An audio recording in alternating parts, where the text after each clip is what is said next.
여러분, 혹시 이런 생각을 해보신 적 있으신가요? 나이가 들면 자연스럽게 아프고 약해지는 건 어쩔 수 없는 일 아닐까? 하고요. 아마 많은 분들이 그렇게 생각하시겠지만 세상을 조금만 둘러보면 나이와 상관없이 활기차고 건강하게 사시는 분들이 참 많습니다. 어떤 분들은 80세, 90세가 넘어도 여전히 매일 산책을 하고 직접 밥상을 차리며 손주들과 뛰어놀기도 합니다. 그런 모습을 보면 우리 마음속에 이런 궁금증이 생깁니다. 도대체 저분들은 무엇이 다르기에 저렇게 건강하게 장수할 수 있을까? 하고 말이죠. 오늘 저는 여러분과 함께 장수하는 사람들이 공통적으로 지키는 5가지 원칙 중에서 첫 번째와 두 번째 이야기를 나눠보려고 합니다. 여러분께서도 일상 속에서 충분히 실천하실 수 있는 것들이니까 같이 들어보시고 오늘부터 바로 작은 변화를 시작해보시면 어떨까요? 제가 아주 좋아하는 한 어르신이 계십니다. 올해 88이 되셨는데 여전히 허리가 꼿꼿하고 매일 새벽에 일어나 동네 공원을 3바퀴나 도십니다. 많은 분들이 도대체 비결이 뭐냐고 물어보면 그분은 늘 웃으시면서 이렇게 말씀하세요. 나는 욕심 부리지 않고 작은 원칙을 꾸준히 지켰을 뿐이네. 저는 그 말씀 속에 아주 큰 지혜가 담겨 있다고 생각합니다. 그렇다면 첫 번째 원칙은 무엇일까요? 바로 몸을 매일 조금이라도 움직이는 습관입니다. 여러분, 운동이라고 하면 거창하게 헬스장에 가서 기구를 들어 올리는 것을 떠올리실 수 있는데 사실 장수하시는 분들은 그렇게 복잡한 운동을 하시지 않습니다.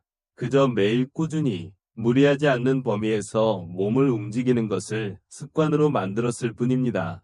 예를 들어 어떤 마을에서는 아침마다 이웃들이 함께 모여 가벼운 체조를 합니다. 서로 인사를 나누고 몸을 돌리고 천천히 걷고 웃으며 이야기를 나누는 시간이죠. 이것만으로도 혈액순환이 좋아지고 기분이 맑아지니 하루가 훨씬 활기차게 시작됩니다. 여러분도 혹시 아침에 일어나 첫걸음을 내딛는 순간 다리가 무겁고 허리가 뻐근하다고 느껴보신 적 있으시죠?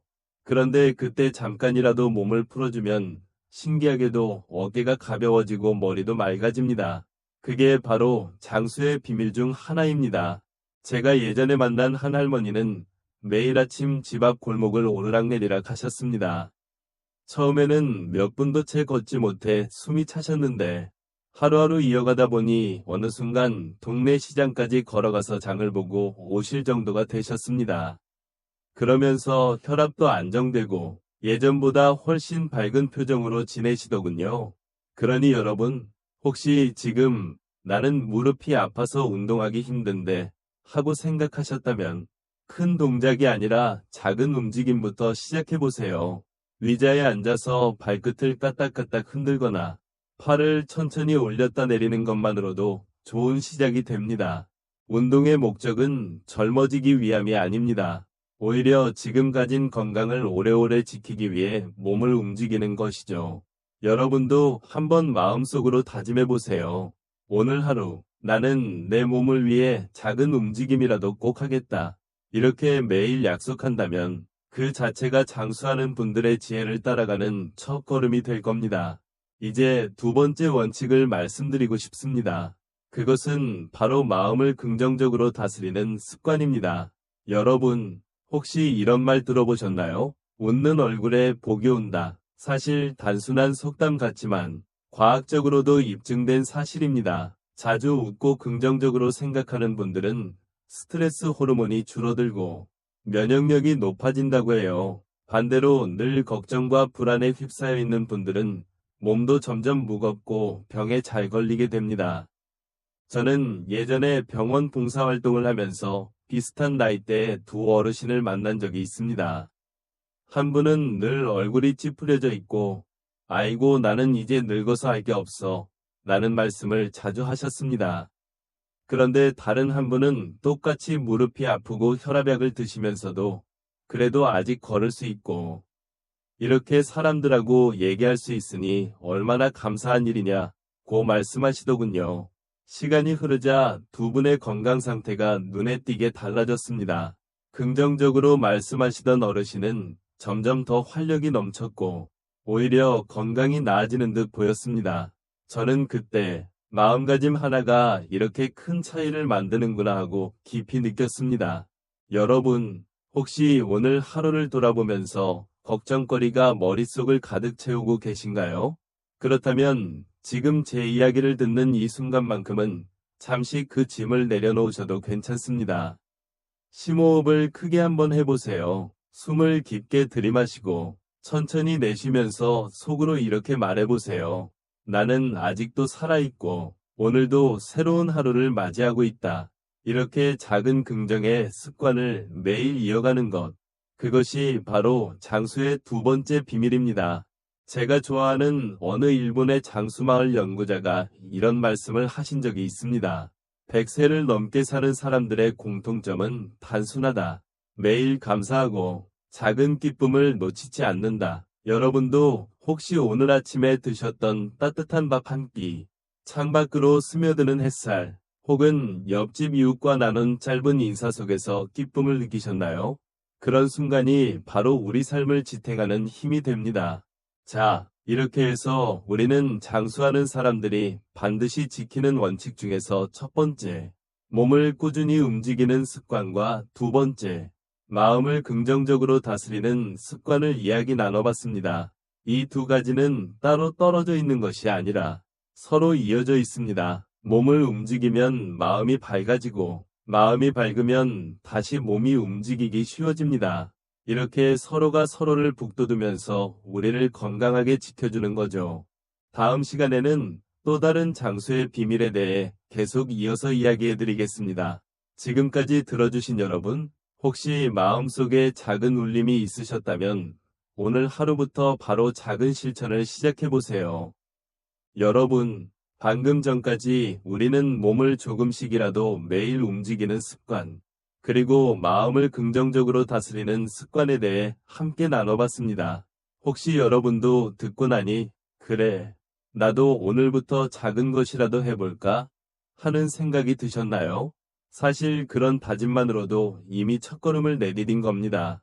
우리 삶의 변화는 거창한 것이 아니라 늘 작은 순간에서 시작되니까요. 이제 세 번째 원칙을 말씀드리려 합니다.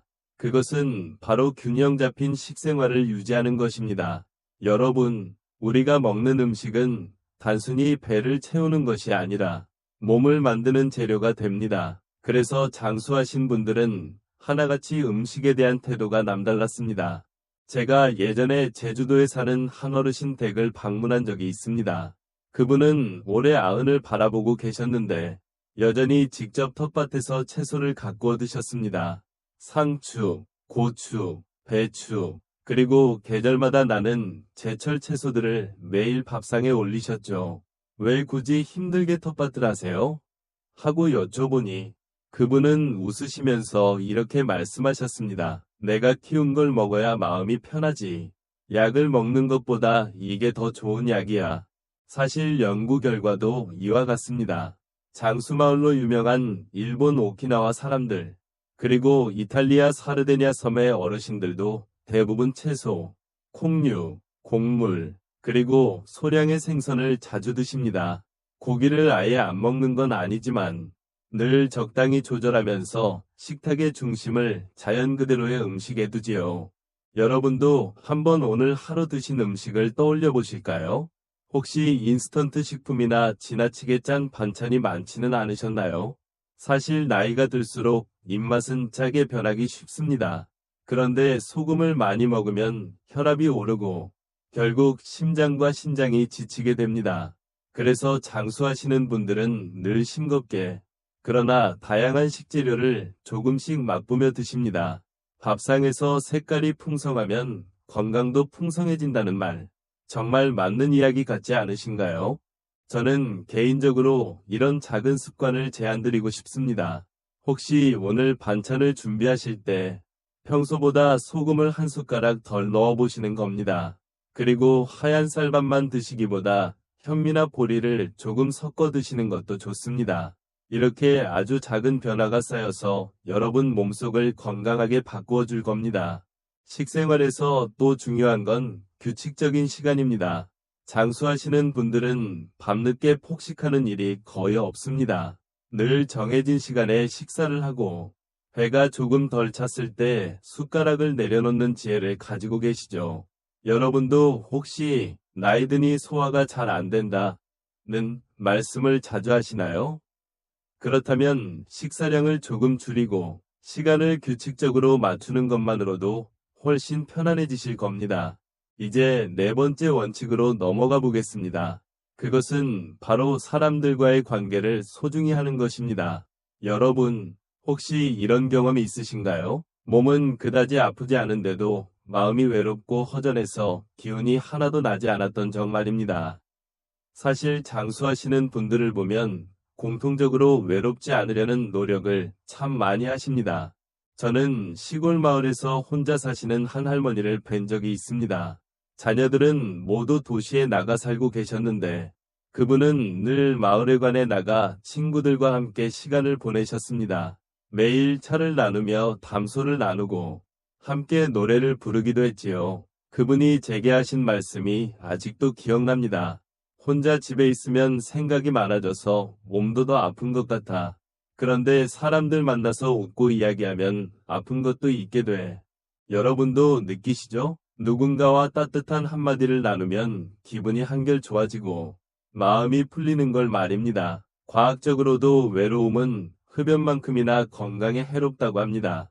반대로 꾸준히 사회적 관계를 유지하는 사람들은 치매나 우울증의 위험이 낮아지고 오래 사는 경우가 많습니다. 그러니 오늘 혹시 오랜만에 연락하지 못한 친구나 지인이 떠오르신다면 지금 바로 짧게라도 안부 전화를 걸어보세요.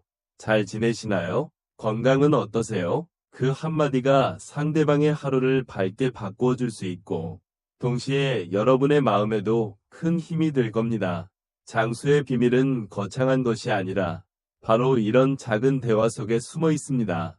그리고 마지막으로 오늘 이 부분에서 강조드리고 싶은 건 웃음과 즐거움을 나누는 것입니다. 장수하신 분들은 혼자서도 잘 웃습니다. 텔레비전을 보다가 혹은 손주의 장난을 보다가 소리내어 웃는 순간들이 많습니다. 웃음은 우리 몸의 최고의 보약이 됩니다. 여러분, 지금 혹시 혼자 계시더라도 억지로라도 한번 웃어보실까요?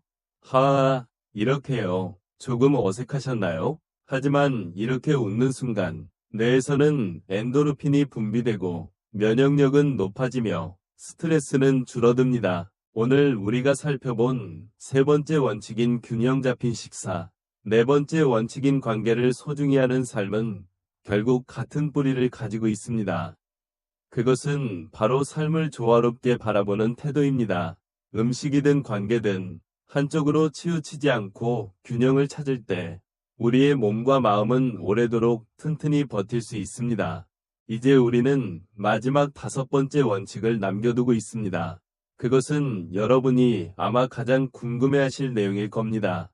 하지만 그 이야기는 다음 시간에 이어가겠습니다. 지금까지 함께 해주신 여러분, 혹시 마음속에 작은 다짐이 생기셨나요? 오늘 저녁 식사 때 조금 더 싱겁게 드시고 내일 아침에는 가까운 이웃에게 안부 한마디를 전해보시는 건 어떨까요? 작은 행동 하나가 여러분의 삶을 더욱 빛나게 만들어줄 겁니다. 여러분, 지금까지 우리는 몸을 움직이는 습관, 마음을 긍정적으로 다스리는 습관, 균형 잡힌 식생활, 그리고 사람들과의 관계를 소중히 하는 삶에 대해 함께 나눴습니다. 네 가지 원칙을 들으시면서 혹시 마음속에 이건 나도 이미 조금씩 하고 있네 하는 생각이 드셨나요? 그렇다면 정말 잘하고 계신 겁니다. 이제 마지막 다섯 번째 원칙만 더해지면 여러분도 장수하는 분들의 지혜를 거의 다 갖추신 거나 마찬가지입니다. 그 다섯 번째 원칙은 바로 꾸준히 목표와 의미를 가지고 사는 것입니다. 여러분, 혹시 이런 말을 들어보신 적 있으신가요?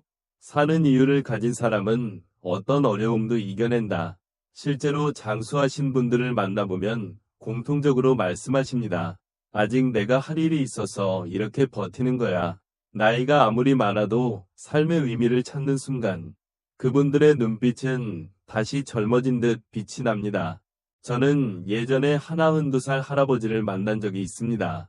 그분은 여전히 마을의 작은 텃밭을 돌보며 매일 손주들에게 채소를 가져다 주셨습니다. 제가 연세가 많으신데 힘들지 않으세요? 라고 물었더니 할아버지는 웃으시며 이렇게 말씀하셨습니다. 내가 키운 걸 손주들이 먹고 건강해지는 걸 보면 그게 나한테는 세상에서 제일 큰 기쁨이야. 그래서 힘든 줄도 몰라. 바로 이것이 의미를 가진 삶의 모습입니다. 사실 목표라고 해서 거창할 필요는 없습니다. 세상을 바꿀 만큼 큰 것이 아니더라도 나 스스로를 일으켜 세워주는 작은 이유면 충분합니다. 예를 들어 매일 아침 스스로에게 꽃을 선물하는 것, 손주에게 동화를 읽어주는 것, 혹은 오래된 친구와 일주일에 한 번은 꼭 전화통화를 하는 것, 이런 것도 훌륭한 목표가 될 수 있습니다. 여러분도 혹시 내가 사는 이유는 뭘까? 하고 스스로에게 물어보신 적 있으신가요? 만약 답이 바로 떠오르지 않아도 괜찮습니다. 중요한 건 그 질문을 던지는 순간부터 이미 삶의 의미를 찾는 여정을 시작하신 거니까요. 그리고 그 여정 속에서 작은 기쁨과 만족을 발견하실 때 그것이 바로 여러분을 더 오래, 더 건강하게 살아가게 만드는 힘이 될 겁니다. 장수하는 분들의 이야기를 들어보면 또 하나의 공통점이 있습니다. 바로 배우려는 자세를 잃지 않는다는 겁니다. 새로운 것을 배우고 익히려는 태도는 뇌를 젊게 유지시켜 줍니다. 실제로 80세가 넘어서 그림을 배우거나 악기를 배우기 시작한 분들이 많습니다. 그분들은 하나같이 말씀하시죠. 새로운 걸 배우니까 하루하루가 즐겁다. 이렇게 마음이 즐거우면 몸도 따라 건강해집니다. 저는 여기서 여러분께 조심스럽게 제안드리고 싶습니다. 혹시 요즘 배우고 싶었지만 미뤄둔 것이 있으신가요? 휴대전화로 사진 찍기, 간단한 외국어 표현, 새로운 요리법, 이런 것들이 다 좋은 시작이 될 수 있습니다. 중요한 건 결과가 아니라 과정에서 느끼는 즐거움이니까요. 이제 우리가 5가지 원칙을 모두 살펴봤습니다. 몸을 움직이고, 마음을 긍정적으로 다스리며, 건강한 음식을 먹고, 사람들과 관계를 이어가고, 의미 있는 목표를 가지고 사는 삶. 이렇게 들으면 마치 당연한 이야기 같지만, 사실 이 당연한 것들을 꾸준히 지키는 것이 가장 어렵습니다. 그렇기 때문에 이것을 해내신 분들이야말로 오래도록 건강하게 사시는 거죠. 여러분, 오늘 제 이야기를 들으시면서 혹시 마음 한쪽이 따뜻해지셨나요? 그리고, 그래, 나도 할 수 있겠다 하는 용기가 조금은 생기셨나요? 그렇다면 오늘 이 시간이 헛되지 않았을 겁니다. 저는 여러분께 큰 변화를 요구하지 않습니다. 단지 아주 작은 변화, 예를 들어 오늘 저녁을 조금 더 천천히 음미하며 드시는 것, 내일 아침 햇볕을 받으며 집 앞을 몇 걸음 걸어보는 것, 오래 연락하지 못했던 친구에게 짧은 안부 전화를 하는 것, 이 정도면 충분합니다. 작은 변화가 쌓여서 결국 큰 차이를 만들어내니까요. 혹시 지금 이 영상을 보고 계신 분들 중에는 나는 너무 늦었어. 이제는 해도 소용없지 않을까? 하고 생각하시는 분도 계실 겁니다. 하지만 저는 자신 있게 말씀드립니다. 절대 늦지 않았습니다. 오늘 바로 지금 이 순간부터가 가장 좋은 시작입니다. 여러분은 아직도 새로운 하루를 맞이하고 계시고 그 하루를 어떻게 채우느냐에 따라 앞으로의 삶이 달라질 수 있습니다. 마지막으로 부탁드리고 싶은 게 있습니다. 오늘 이야기를 들으시고 마음에 와닿는 부분이 있으셨다면 아래 댓글로 여러분의 생각을 나눠주세요. 그리고 이 영상이 도움이 되셨다면 좋아요 버튼을 눌러주시고 앞으로도 함께 건강한 삶의 지혜를 나누고 싶으시다면 구독도 부탁드립니다. 여러분의 작은 참여가 저에게는 큰 힘이 됩니다. 오늘 하루도 여러분이 웃음으로 가득하시길, 그리고 내일 아침에는 더 건강한 몸과 마음으로 깨어나시길 진심으로 바랍니다. 끝까지 함께 해주셔서 감사합니다. 항상 건강하시고 행복하시길 기원합니다.